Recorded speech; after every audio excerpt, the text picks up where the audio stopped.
A festa começa com a bênção da fogueira na comunidade Jardim do Mina, zona rural de Matias Barbosa. Viva São João! Viva a fogueira de São João! Viva o povo de Deus!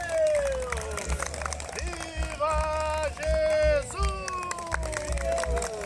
Acho bonito isso, a gente poder trazer essa tradição, comemorar São João, o precursor de Jesus, né? E que vem preparar o caminho do Senhor, que nós possamos também nós preparar esse caminho do Senhor, mantendo a tradição, mantendo essa chama acesa, né? Não só a chama da fogueira, mas a chama no nosso coração, né? A origem da fogueira de São João está na Bíblia. Isabel, prima de Maria, pediu que montassem uma fogueira bem grande no alto de uma colina.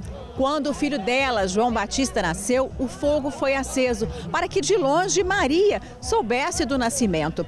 A tradição de acender fogueiras nas primeiras horas do dia de São João é preservada em vários países da Europa, como Portugal. Aqui no Brasil, a tradição chegou com os colonizadores portugueses. Em Matias Barbosa, ela é considerada tão importante que a festa é patrimônio imaterial do município. Essa festa ela já acontecia antes mesmo da mudança da lei do patrimônio na cidade. E em 2011 nós conseguimos registrar e a partir dali a gente conseguiu fazer o apoio que sempre mereceu essa festa tradicional, uma festa de raiz religiosa. Música, dança e comidas típicas alegram os participantes.